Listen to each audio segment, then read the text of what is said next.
네, 취재원과 조용한 대화, 취조 그 15번째 순서 시작하겠습니다. 이번 한 주는 참 뜻깊은 날이 많습니다. 아마 이 방송이 나갈 8월 14일 수요일이 위안부 피해자 기림의 날이고 15일은 뭐 다 아시는 광복절이 있습니다.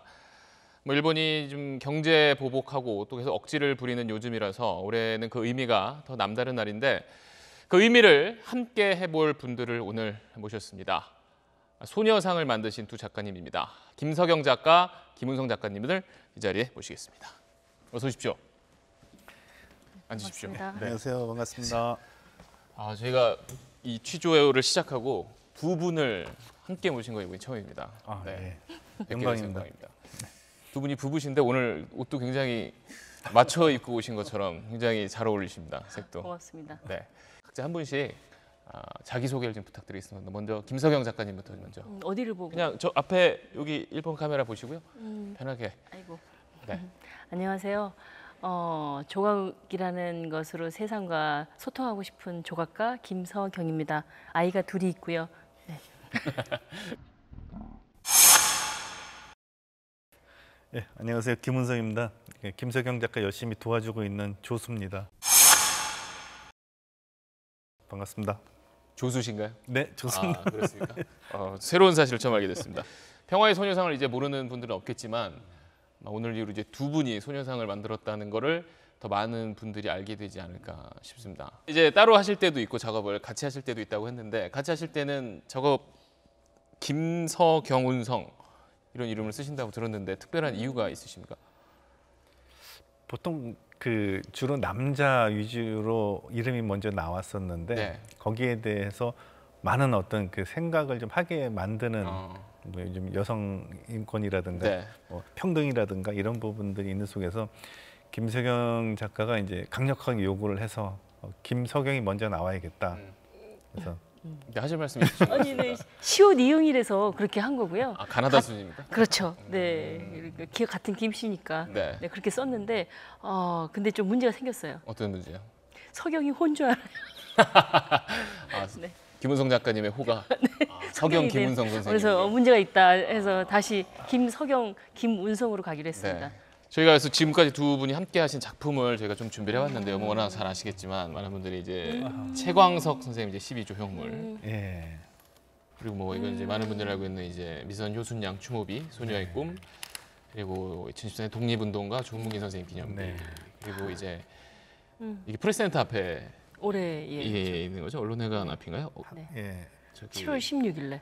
언론 탄압의 역사를 기억하는 조형물 펜으로 이제 역사 앞에 거짓된 글을 쓸 수 없다. 네. 네. 굽히지 않는 펜입니다. 언론인들한테도 좀 귀감이 되는 조형물이네요. 알겠습니다. 결국 이렇게 좀 의식이 있는 작품이라고 제가 표현해도 될지 모르겠습니다만 이런 사회, 정치, 또 문화에 대한 좀 생각이 담긴 조형물들을 많이 만드셨는데 특별한 이유가 있으신가요? 특별한 이유? 대학 때부터 이제 꾸준하게 사회에 관심을 두고 작업을 시작을 했어요. 그리고 사회라는 것은 사람들이 모여서 사는 곳인데 사람에 대한 이야기를 하지 않고 그것을 비껴나가 있으면은 그 감동이라는 게 과연 어떻게 전달이 될까? 과연 정치를 뺀 내용이 있을 수 있을까? 라고 하면서 그러면 그 부분들을 비켜 쓰지 말자 그런 생각을 많이 했던 것 같습니다. 그런 고민이 지금 이제 모든 사람들이 이제 전 세계에서도 알고 있는 이 소녀상 제작으로 이어졌는데 장님 처음 이거는 어디서 좀 영감을 얻으셔서 좀 어떻게 만드신 거예요? 계기가 처음에? 2011년 1월 정도 이제 이렇게 제가 일본 대사관이 거기 있는지는 몰랐어요. 이렇게 지나다가 보니까 소수의 분들이 사죄하라, 반성하라, 뭐 배상하라 이렇게 구호를 외치시더라고요. 그래서 그걸 보면서 저분들이 왜 저렇게 외치시지? 그렇게 해서 했는데 혹시 그게 옛날에 그 일인가? 이게 떠오른 거예요. 근데 우리가 이걸 모르고 살았구나. 왜 해결되는 줄 알고 살았지? 뭐 이런 고민들을 하다가 야, 내가 이렇게 몰랐다는 것 자체가 이제 반성이 되고 미안하고 이러면서 이제 집에 와서 김석영 작가한테 이런 얘기를 하고 우리 이 일에 좀 이렇게 어떻게든 관여를 좀 해야겠다라고 이제 얘기를 했고 그리고 나서 이제 정신대 문제 대책 협의회를 찾아갔습니다. 단 하루를 세우더라도 제대로 된 조형물을 놓고 저들에게 한번 보여주자 이런 생각을 가졌습니다. 그래서 시작했던 게 이제 할머님들이 저들을 혼내고 꾸짖고 사과 이제 반성을 받아내려고 하는 그런 좀 과격한 모습을 막 이제 이제 스케치를 하고 있는 와중에 김수경 작가가 이제 작은 소녀상을 흙덩어리로 이렇게 만들어 가지고 이렇게 하면 어떻겠냐라고 하는데 반성이 되더라고요.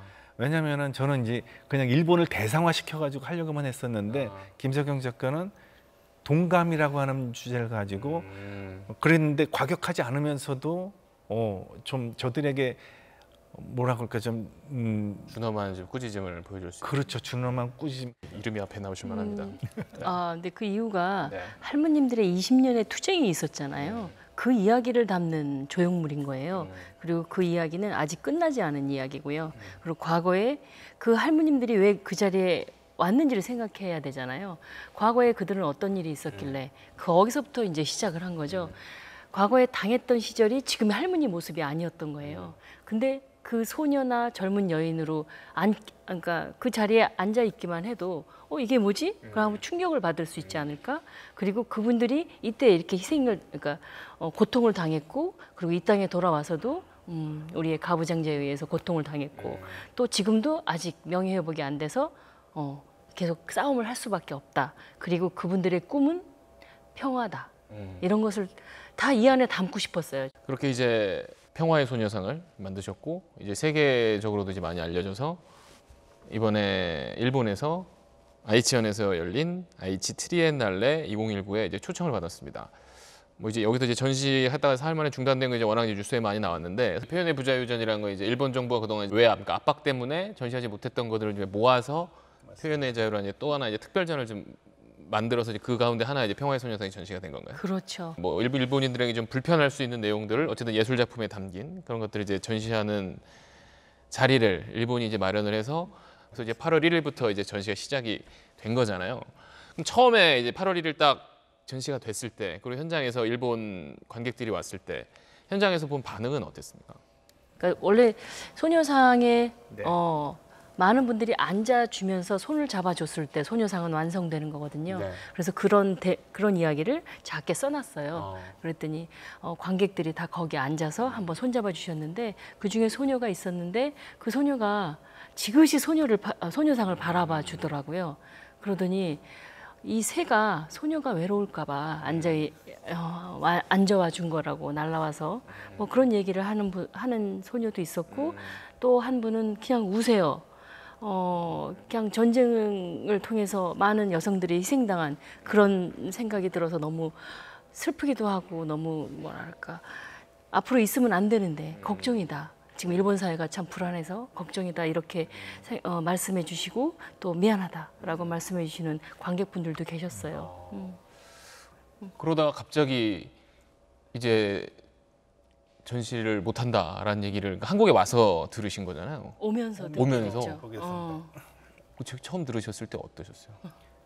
처음 들은 거를 사실 그 주최자들한테 들은 건 아니죠. 그러니까. 예. 개인적으로 연락받으신 거 전혀 없는 거예요? 다른 작가들한테는 그젠가 연락이 갔다고 하더라고요. 여기에 대한 이제 설명들이. 근데 저희는 받은 게 문자도 없고 메일도 없습니다. 그러니까 어떻게 보면 점점 더 많은 사람들이 볼 수 있는 기회가 그렇죠. 있었는데 그렇죠. 그 기회를 지금 일본 정부가 이제 어떻게 보면 핑계를 대면서 변명을 늘어놓으면서 기회를 이제 막은 건데 그 소녀상은 그럼 지금 어디에 있습니까? 그 아이치현 미술관 그대로 있는 그대로 있습니다. 거기 이제 입장만 안 되는 건가요? 벽을 쳐놨습니다. 볼 수 없게? 입구에 벽으로 딱 막아놨습니다. 그럼 이제 표현의 부자유전이라고 했던 그러니까 평화의 소녀상 비롯한 다른 작품들만 지금 못 보게 돼 있고 다른 데는 계속 지금 하고 있는 건가요? 맞습니다. 예. 하고 있는데 거기 이제 전시하고 있는 많은 작가들이 저희하고 같이 연대해서 전시를 보이콧하는 그런 지금 현상에 있습니다. 뭐 박창경 작가, 박찬욱 감독 동생, 네. 그분, 네, 뭐 임민욱 작가 네. 그리고 또 일본 작가들도 지금 그래요? 목소리를 내고 있습니다. 그것과 함께 이제 지난주에 뭐 SNS 통해서도 이른바 이제 소녀상 뭐 따라하기라는 이제 이름으로 많이 나왔지만 직접 소녀상 앉은 자세를 따라하는 영상, 그러니까 표현의 자유라는 이제 민주주의 기본 가치를 탄압한 일본을 좀 반성하라는 그런 SNS도 많이 올라왔었는데 그걸 좀 보시면서 좀 어떤 생각 드셨어요? 이제서 평화의 소녀상이 이름을 제대로 전달할 수 있는 시기가 왔구나라는 생각을 했어요. 왜냐하면 아까도 말씀드렸듯이 할머님들의 염원이 그거거든요. 본인들과 같은 아이들, 본인들과 같은 여인들이 다시는 나오지 않는 세상을 바라셨거든요. 정말 그렇게 연대의 물결이 이제 자꾸 퍼져나가니까 정말 할머님들의 염원이 이렇게 이루어지겠구나. 뭐 작게나마 그런 생각이 들어서 좀 울컥했습니다, 사실은. 네. 그러니까 저희는 이제 평화의 소녀상이기 때문에 이 행사를 좀 더 주목을 했지만 그러니까 문화예술계 좀 전체로 봤을 때 아니면 일본 예술계로서 봤을 때 이런 아이치 트리엔네라라고 하는 이제 방금 아까 말씀하셨지만 가장 큰 국제 행사를 이렇게 만들었다는 건 앞으로 일본에게 있어서도 굉장히 좀 어떻게 보면 부끄럽고 아픈 부분이 될 수 있지 않을까요? 일본 분들이 지금 그래서 충격인 것 같아요. 본인들의 나라가 이렇게 표현의 자유조차도 침해하는 그런 나라라는 사실 자체를 보게 된 게 충격이었던 것 같습니다. 그래서 같이 연대를 많이 해주시는 것 같아요. 우리에게 이렇게 자유가 없었나? 다시 한번 되묻는 자리가 아니었나 싶은 생각이 듭니다. 일본의 그러니까 이번에 표현의 부자유전을 이렇게 벽으로 딱 쳐놓은 게 일본의 진실을 이렇게 벽으로 가둬놓은 거예요. 과거에 대한 자기 자신에 대한 범죄들 같은 경우도 정말 꺼내놔서 이것을 어떻게 해결해야 되는지 공론화시키는 부분이 필요한데 그런 거 안 돼. 징용 문제, 뭐 지금 이제 일본군 위안부 피해자 문제도 있지만 지금 뭐 징병 문제는 나오지도 않았습니다. 그렇죠. 이런 많은 부분들을 꺼내놓고 해결할 수 있는 자세가 돼야 되는데 그런 자세가 이번에 표현과 부자유전이 트리엔날레 전시되면서 일본이 그것을 활성화시켰으면 좋은데 이걸 다시 막아버린다는 것 자체는 진실을 부정하고 민주주의에 대한 관심이 없다라는 것을 증빙하는 그런 모습인 것 같습니다. 그 전시 특별전 이름 자체로 표현의 부자유를 일본이 스스로 입증했다. 뭐 이런 이야기도 완성을 한 처음부터 인터뷰할 때 그 말을 했어요. 이 자리에서 소녀상이 계속 지켜지면 당신들의 나라는 표현의 자유가 있는 것을 검증하는 것 같습니다. 근데 진짜로 이렇게 돼버렸네요. 사흘 만에. 이게 21세기 2019년 일본이잖아요. 참 민주주의 국가인지 정말 우리가 몇십 년 전 우리나라 개발 독재 시대, 군부 독재 시대 때 우리나라에서 있었던 일을 좀 뭐 크게 다르지 않나라는 생각도 좀 듭니다. 평화의 소녀상 말고 좀 또 하나 이번에 이제 13일이죠. 13일에 또 의미 있는 게 이제 그렇죠. 강제징용 노동자상. 저희도 아까 뉴스에서 좀 말씀드렸습니다만 그것도 이제 이번에 7번째로 세워지는데요. 그 노동자상, 그 동상도 꽤 의미가 저는 큰 것 같습니다. 어떠세요? 그 맨 처음에 세워진 것은 이제 교토 근처에 이제 단바만간 이제 광산이었죠. 그때 이제 그 박물관에 이렇게 세워졌는데 아픈 사람들이 너무 많습니다. 그래서 이 징용자상은 밑에 이제 그 징용자 이렇게 상이 하나 있고 무릎이 이렇게 묻혀 있습니다. 어디에 묻혀 있냐면은 그들에 대한 묘비명이 묻혀 있는 겁니다. 그 밑에는 또 탄광 같은 그런 광석에 이렇게 묻혀 있는 건데 아직도 그 묘비들은 남아 있는 것을 저희들은 얘기하고 싶어요. 그리고 또 거기에 또 막 써 있는 게 있습니다. 뭐 엄마 보고 싶어요, 배고파요, 막 이런 게 있는데 그런 또 서름과 아픔과 고통 이런 것들을 이야기하는 겁니다. 이제 거기에 덧붙여서 희망도 또한 이야기하고 있거든요. 지금 그러니까 햇빛을 가린 이 모습에서 희망이 있는 겁니다. 그래서 약간의 약한 미소를 짓고 계신데 이제서야 본인들의 이야기를 시작했고 이제서야 진실을 밝히려는 노력을 시작하는 그런 모습에서 희망도 담고 있습니다. 그래서 소녀상과 같은 새가 옆에 앉아 있어요. 네, 그분들이 그리워했을 자유 그리고 그리워했을 고향을 생각하면서 여기에 새를 올려놨습니다. 평화의 소녀상과 함께 또 이제 강제징용 피해자 동상까지 만드신 훌륭한 두 분과 이야기를 나누다 보니까 벌써 시간이 훌쩍 벌써 지나갔습니다. 빠르죠. 정말 저도 지금 들으면서 너무 저 스스로 좀 반성하는 부분도 있고요. 감동적인 부분도 많았습니다. 혹시 지금 워낙 훌륭한 작품을 많이 만드셨지만 다음 작품 혹시 생각하고 계신 거 있어요? 이제 평화헌법 구조에 대한 이야기를 좀 이제 하고 싶은 이제 작품으로 하고 싶은 게 있는데 결국은 세상을 지켜내는 이제 그런 헌법이 있어야 된다고 생각을 하는데 가만히 생각해 보면 이처럼 또 아름답고 정의스러운 법이 없어요. 근데 그 법을 왜 일본에만 강요를 하냐? 그건 우리나라가 왜 받을 수 없냐? 그리고 뭐 중국이나 미국이나 전 세계가 이걸 받아들이면 어떨까? 우리나라가 지금 국방비를 거의 한 44조 쓰고 네. 일본이 60조 이상을 써요. 근데 그런 돈이면은 우리나라 자체 내에서 굶어 죽는 사람 없고 굉장히 많은 행복한 게 사용할 수 있을 거예요. 일본도 마찬가지고 미국도 들어오고 다 돌아오면은 세상이 되게 아름다워질 것 같은 생각이 들어서 그런 작품을 한번 해보려고 생각을 하고 있습니다. 좀 어떤 뭐 형태 뭐 이런 것까지 좀 어느 정도 진전이 된 건가요? 예, 좀 많이 뭐 네. 진전돼 있습니다. 아 그렇습니까? 개봉 때 알려드릴게요. 대략 언제쯤 그럼 언제쯤 나오고? 올해 전에 올해가 다 가기 전에 할 생각입니다. 항상 이번 주 한 주가 또 올해 우리 국민들에게도 굉장히 뜻깊지만 두 분께도 좀 굉장히 남다른 의미일 것 같은데 위안부 피해자 기림의 날 광복절에 대한 최근 일과 좀 같이 생각을 하셔서 또 하고 싶으신 말씀. 김복동 영화를 많이 봐주셨으면 좋겠습니다.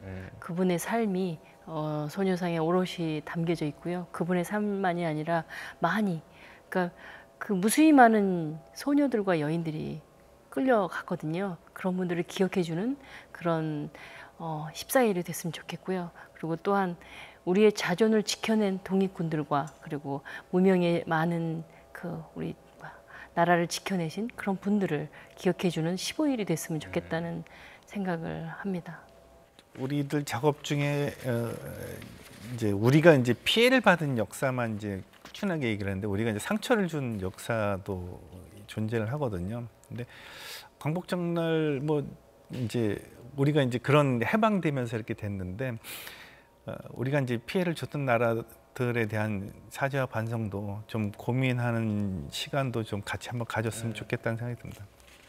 저희 끝으로 하나만 더 여쭙고 싶은 게 어쨌든 이번 IC 트리에날레에서 일본 정부의 뭐 그들은 위협과 협박 때문이라고 얘기를 하지만 또 누군가의 지시와 압박으로 이게 멈췄을 거라고 생각을 하는데요.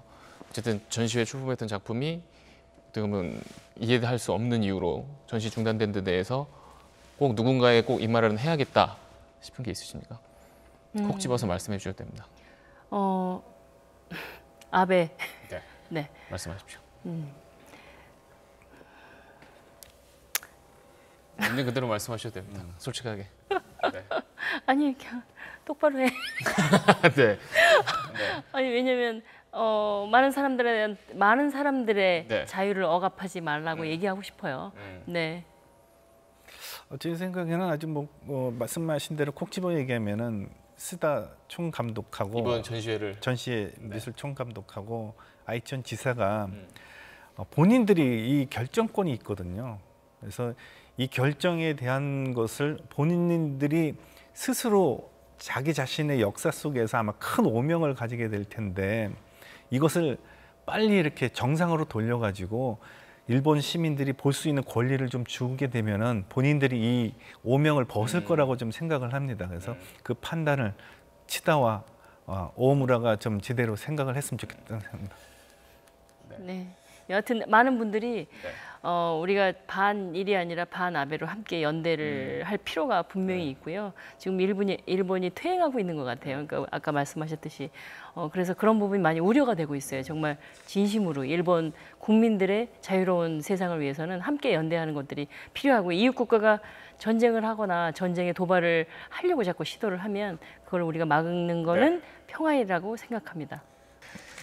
그러니까 뭐 역사는 그냥 기억되는 게 아니다라는 뭐 말도 있는데요. 아마 두 분 덕분에 더 많은 사람들이 몰랐던 역사를 더 기억할 수 있고 또 가슴에 새기고 또 앞으로 우리 다음 세대까지 계속 이어갈 수 있지 않을까 생각이 듭니다. 앞으로도 좋은 작품 많이 만들어 주셨으면 좋겠습니다. 관심 가져주십시오. 네, 오늘 나오셔서 대단히 감사합니다. 고맙습니다. 고맙습니다. 아유, 감사드립니다. 말씀 너무 좋은 말씀 많이 해주셔서 저희가